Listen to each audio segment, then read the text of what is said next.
What's up, YouTubers? This is your boy Big Metroid Fan 12 coming to you with another video. And in this video, I'm going to discuss my 5 favorite Nintendo GameCube games and stuff. Of course, the Nintendo GameCube was released in stores back in 2001. You know what I'm saying? And this is pretty much the first Nintendo console to have their games in a CD format, even though it's like a mini CD type of situation and everything. And pretty much one of the things that pretty much people like about the Nintendo GameCube is the controller itself, is because it's pretty comfortable when you actually play a game using the GameCube controller, whether you're talking about, say, Resident Evil or like Super Mario Sunshine and stuff like that. Uh, the GameCube controller is not too small to where your hands um, crap up. You know what I'm saying, while playing it, and it's not too bulky either to where you kind of like fiddle around. And I know that the GameCube controller, not the GameCube controller, but the Nintendo 64 controller is pretty much guilty of being like just too bulky, you know what I'm saying, in terms of like a lot of the gameplay for that particular console is, and it came to a point to where pretty much Nintendo incorporated the GameCube to the GameCube controller to the Wii U, and the Nintendo Switch and stuff like that.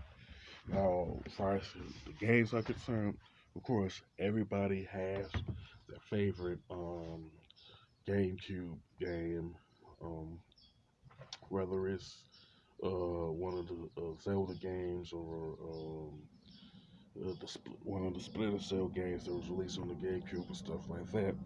Me, I'm no different. I have my favorite GameCube games, and those titles are Metroid Prime, Bloodrayne, Medal of Honor, Frontline, Call of Duty 2, Big Red One, and WWE Day of Reckoning 2. Now, I'm going to talk about Metroid Prime first, not only because I'm a fan of the Metroid series, but because Metroid Prime is pretty much the first game that I owned for the GameCube when I ended up getting it back in 2002, and it was also the first GameCube title that I actually beat. You know what I'm saying? And one interesting note is that, of course, that Metroid Prime and Metroid Fusion for the GameCube, or Game Boy Advance rather, was released on the same day, and it's pretty much connected to the fact that you're able to unlock the unlock the fusion suit from Metroid Fusion and the original Metroid, and this is due to the fact that Metroid is one of the titles that is compatible with the Game Boy Advance and stuff. And if you want to unlock the fusion suit, you have to beat Metroid Prime. If you want to unlock the original Metroid, you have to beat Metroid Fusion and stuff like that. Now, there's different things about Metroid Prime that I like and everything. The first of all is pretty much the graphics and gameplay. Well, I'll mention the gameplay in a little bit, but it's the graphics and the design, and they are excellent, and the graphics pretty age well. You know what I'm saying? And and it's pretty much like that throughout the planet of Talent 4. You know what I'm saying? And when it comes to the graphics, when you go to the different sections of Talent 4, whether you're talking about the Fandrana Drifts or the Magmar Tavern, each of them is pretty much unique from one another in terms of design and type of enemies that you face. You know, so everything about it, just about the game, just looks great and everything, and the gameplay is excellent also. You know what I'm saying? One of the things that I like is that the power bomb has a decent blast radius, and if any enemy approaches you when you use the power bomb, they pretty much disintegrate and stuff like that. And pretty much another thing that I like is the missile beam combos, which is of course consists of four. You got the super missile, wave buster, ice spreader, and flamethrower. Now, even though you may not use them a lot, but they're pretty effective for the job they were designed for. You know what I'm saying? Like and now if you like use the like the super missile and stuff, it like has that homing thing going for it. You know what I'm saying? So if you like lock on to a particular enemy that's far away and you use the super missile, it'll take them out just like that, and they won't get away most of the time. Now, I would say the main drawback to the wave, not necessarily, yeah, the wave buster and the flamethrower is like they'll drain your missiles like literally within 1 minute times, you know. So this despite this drawbacks with the wave buster and the flamethrower, sti- they're still effective though, and pretty much and Metroid Prime does have some epic boss battles, especially with the Omega Pirate and Ridley and stuff like that. You know, another game that I like that I've mentioned is Bloodrayne itself. You know what I'm saying? And with Bloodrayne, I was introduced to it from a former neighbor of mine who also had a GameCube and stuff like that.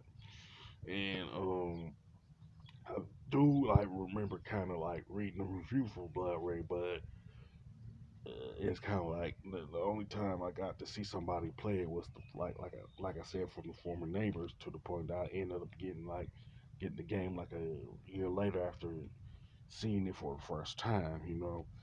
And of course, you play as a woman who is a vampire who is strictly a half human, half vampire, and she's hired by the Brimstone Society, to stop the Nazis from getting a specific relic, and just so they won't take over the world and stuff.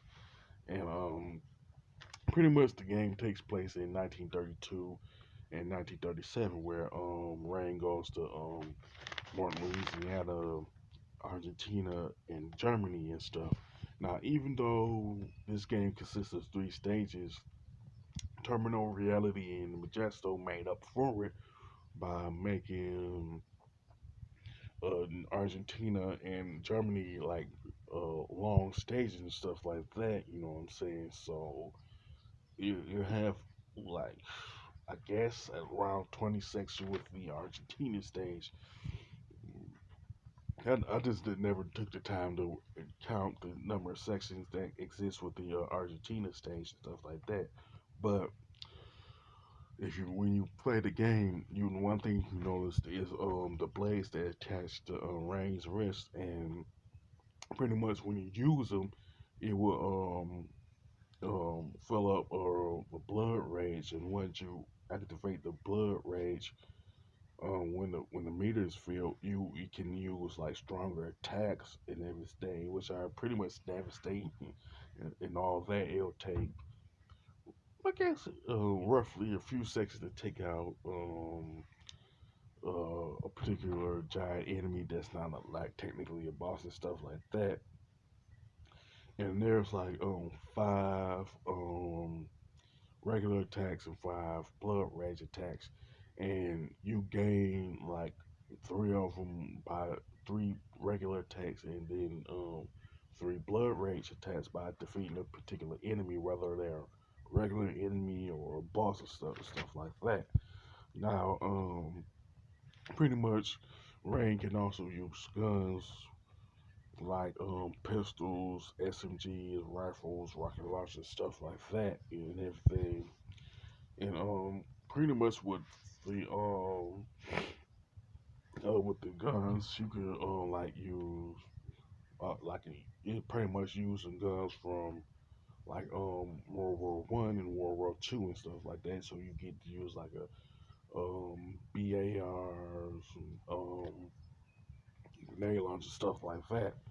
And the one thing that I do like about Bloodrayne the most is the dialogue that's in the game and stuff like that. And pretty much, it has a lot of humorous lines from Rain, who was voiced by Laura Bailey. She say stuff like, "You drop something if you take after you take out an enemy," and stuff like that, or say something like "Surprise, Buttercup." It's like a lot of funny lines like that you wouldn't expect from a dark tone game like Blood Rain, but it's there. You know what I'm saying?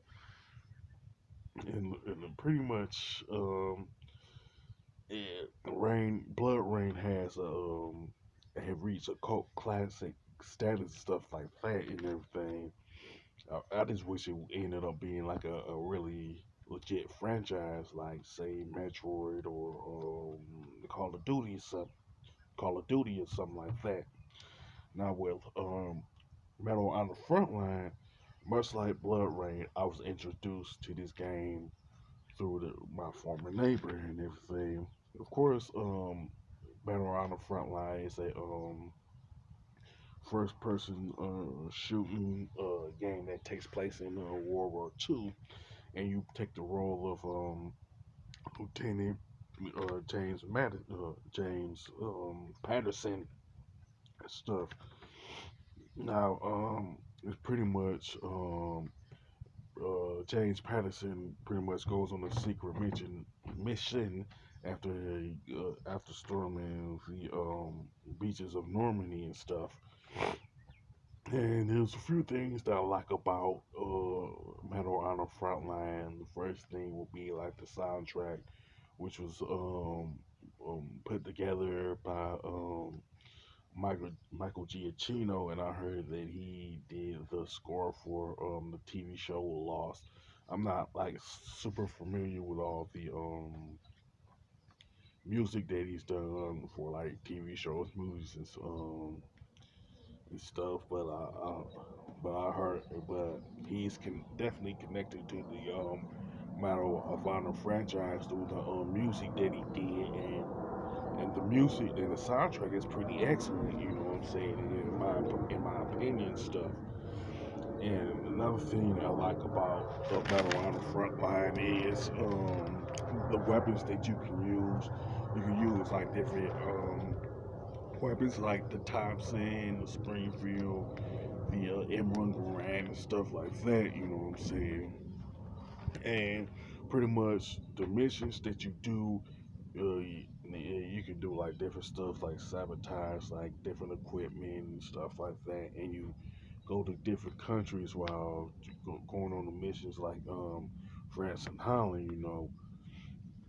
And the one thing that I noticed is that the GameCube and the Xbox version of Medal on the Frontline has the multiplayer mode, while the PlayStation 2 version don't. I don't know why the PlayStation 2 version don't have it, but if you want a good like multiplayer experience, your best bet is get the GameCube version or the Xbox version and all that. And the single game player campaign is great. Like I was mentioning, you know what I'm saying. There's like a total of like 19 missions that you go on. You know what I'm saying. And pretty much it's like even though the graphics haven't aged well, Medal on the Frontline is still a fun game to play. You know what I'm saying. If you have like a GameCube and stuff like that.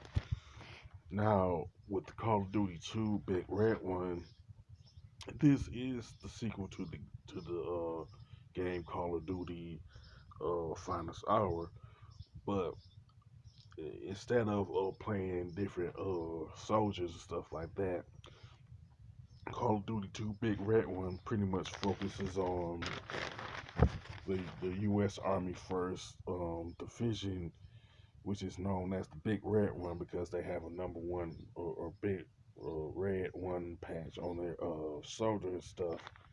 And you play as an unnamed soldier who is with the squad from the First Division, and everything. And of course, now the game pretty much starts with a prologue where the unnamed soldier is a sergeant who pretty much end up getting killed in action when the prologue ends and stuff like that. And then the game goes back a couple of years after before the prologue and stuff like that. And the unnamed soldier was a private and stuff like that. And pretty much the game consists of like 13 missions and everything. And each mission starts with a cutscene where they talk about what they need to do and stuff like that. And pretty much the missions takes place in like North Africa, Sicily, and Europe and stuff.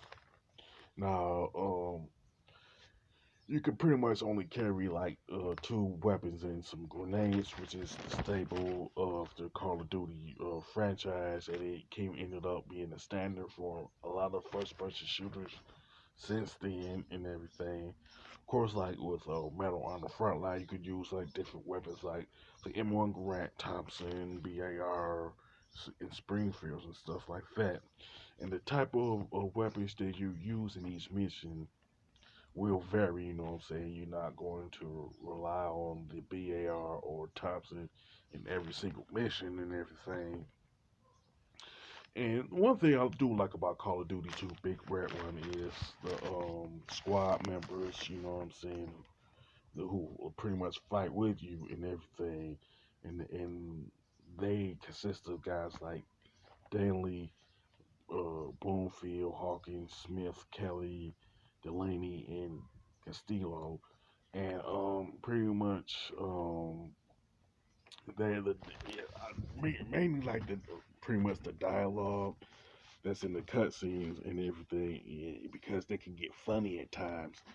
And a couple of examples involve the one guy Bloomfield, where the squad members gave him the nickname of Brooklyn, even though he was raised in the Bronx. It's like, hey, Brooklyn, go do this. I said, I'm from the man, I'm from the Bronx. Yeah, he will consistently say that. Or another thing is that Brooklyn tend to over exaggerate something that happened. It's like, man, that was nothing. There was this one time in Africa where I fought off a whole squad of French guys who was working with Nazi. One of the squad members was like, Berkeley, every time every time you tell this story, it get more ridiculous. You know, say, oh man, that's true. Sarge, you were there. It'll always be something like that. You know what I'm saying? It can be pretty funny at times. Yeah, and the graphics to Call of Duty 2 Big Red Run are is pretty good, you know what I'm saying? And I do like the fact that the footage was provided in the game from the History Channel and stuff like that, which and all of the footage that's shown from the History Channel is pretty relevant to the game itself, you know. And to me, Call of Duty 2 Big Red One is pretty much one of the more underrated games that was released within the Call of Duty franchise, in my opinion. Now, with Day of Reckoning 2, this is pretty much the best WWE game that was released on the GameCube and everything. And to me, it's like there's a lot of reasons why that is. And one of the reasons why is that the graphics still hold up today. You know what I'm saying? Much like Metroid Prime and stuff like that. And everybody that's on the roster of their Reckoning 2, from Triple H to Shawn Michaels to Bret Hart, pretty much look like their real life counterpart in their heyday and stuff like that. And pretty much when you look at the arenas, whether it's Raw, SmackDown, WrestleMania, look it looks just as good and everything. Now, the story mode from Day of Reckoning 2 is pretty much a continuation of WWE Day of Reckoning, where you use a created wrestler and stuff. Now, of course, what happens is that at some point after the events of Day of Reckoning, your created character loses the World Heavyweight Championship to Triple H after the created wrestler beats Triple H at WrestleMania 20. Then pretty much Eric Bischoff announces a tournament after a situation involving uh, Triple H and Jericho in a heavyweight championship match. Um, Now, since this tournament where the finals takes place at a particular pay per view, before that match even takes place, the belt is stolen, and people are blaming you for it. So you have to find out who actually stole the heavyweight championship. You know what I'm saying? Now, the um the premise behind the story mode of Dead Reckoning 2 is not the most innovative, but one thing I like about it is that it has different match varieties and stuff like that. From single matches to tag matches to fatal four ways, cage matches, stuff like that.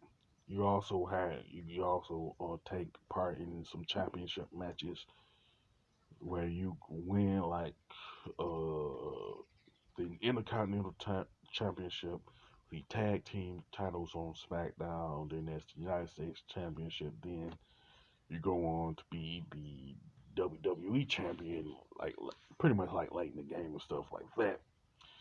Well, one thing that I like is that you're able to lock some legends, even though it's limited to like five. You know what I'm saying? But you do unlock Stone Cold Steve Austin, Mankind, The Rock, and Hulk Hogan.